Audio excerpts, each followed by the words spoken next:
Hello everyone, this is Defense Politics Asia, and as you can see on this scene, this is actually the meeting between the president of South Africa with Donald Trump.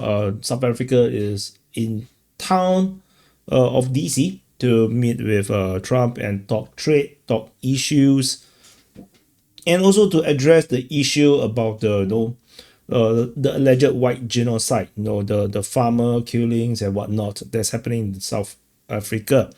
Or and it's I don't want to play the video. I mean, you can actually check the description below and actually watch it yourself. I highly encourage you to watch the whole thing, because I already saw some sound bites, already clips coming out from this presser, this introductory presser, and I find that a lot of people is going to just spin it the way they want, and I think the most important beats are not going to be shown, and I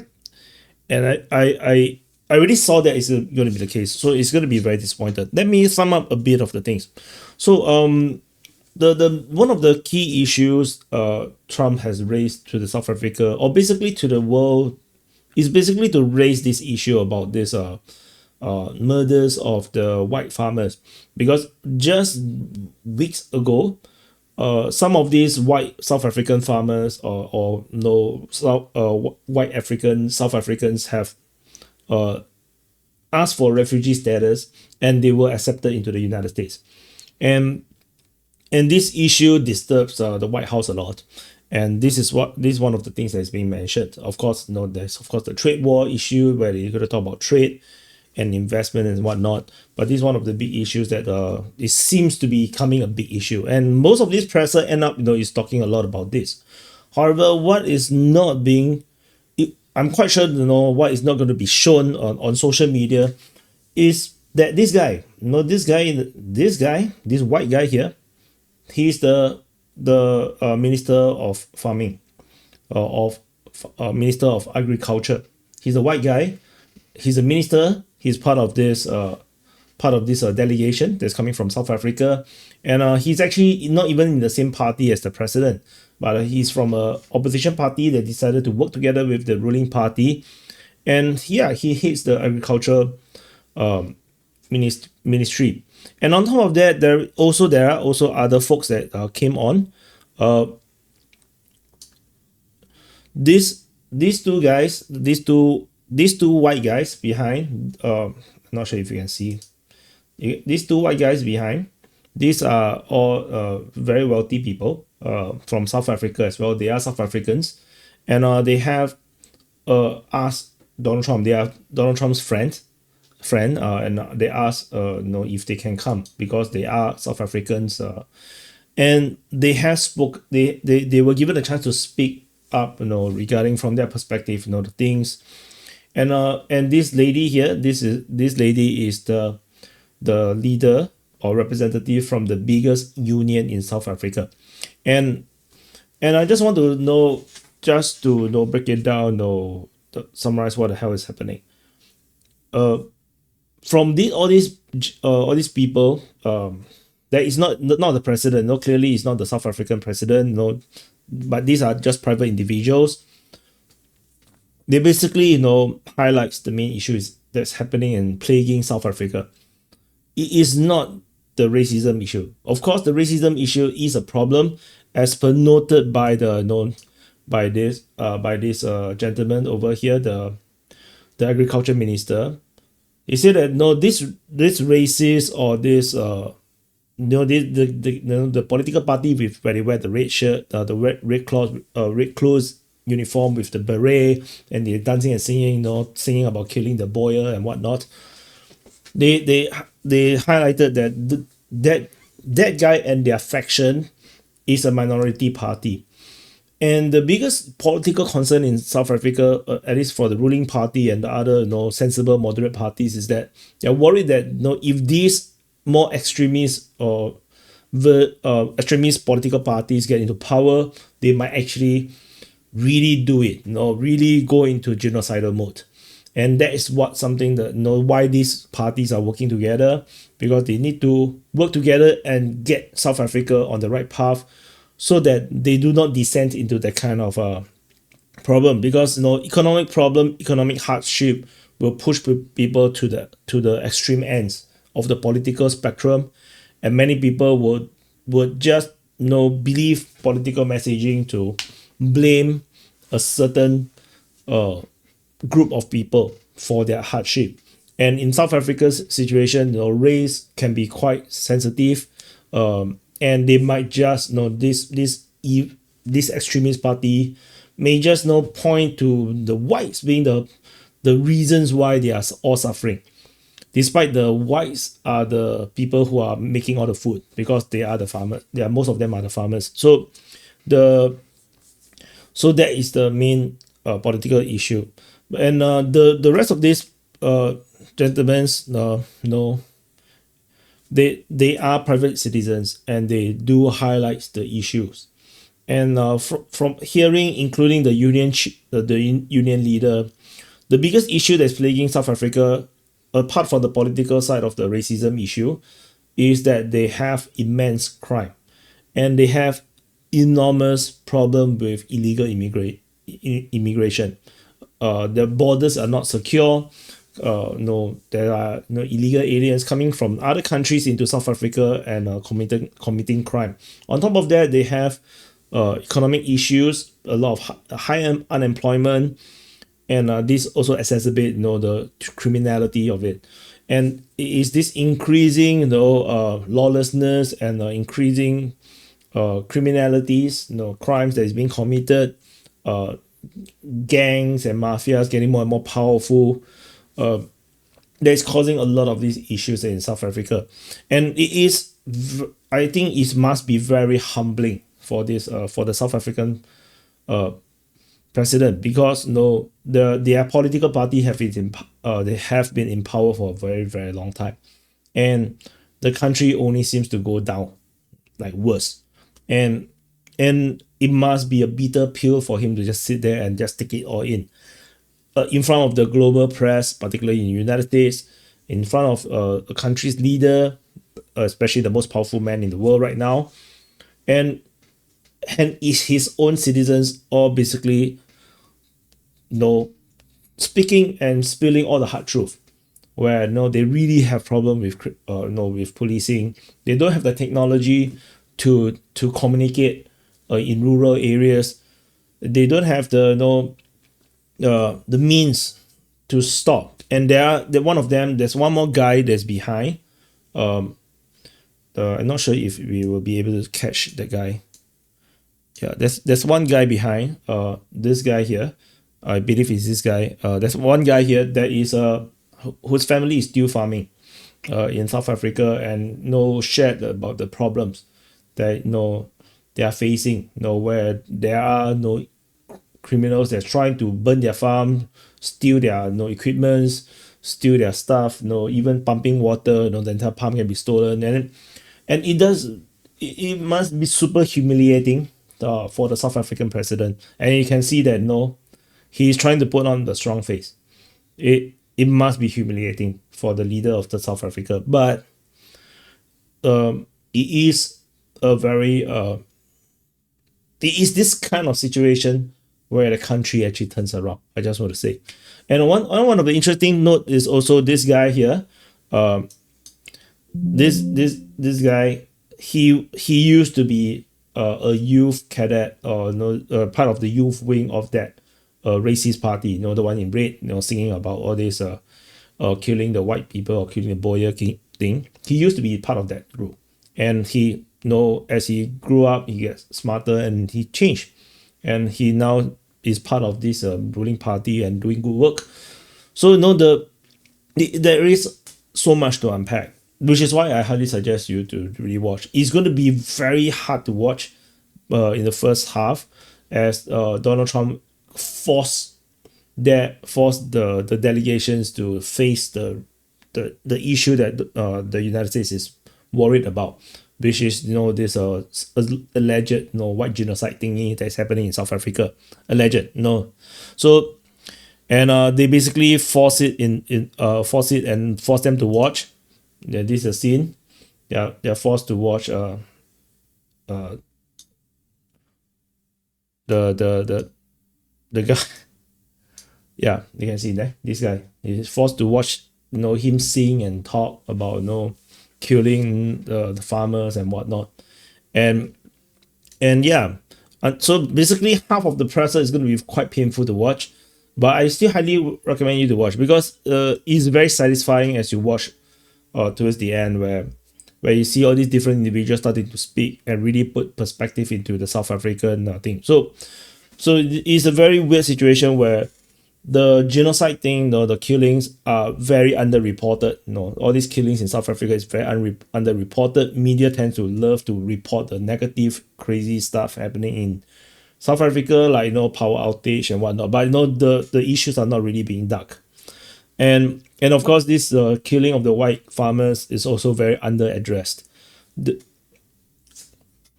then, with all these different revelations, and you start to see more and more perspective. You can see Elon Musk is also here. He didn't speak. No, he's just happened to be here. He's supposed to be talking about Mars, according to Trump. So he didn't really put Elon Musk into a spot. And but as you see, all the different private individuals starting to talk, and they really share the perspective that they all love their country. They are all just normal people, and the media prefer sensationalism rather than dealing with the real problems that South Africa is facing, or report the normal perspective, the normal situation that the South Africans need to deal with. And I think I just want to say, before I just repeat myself again, is that in the end I feel like good things are going to happen out of this meeting.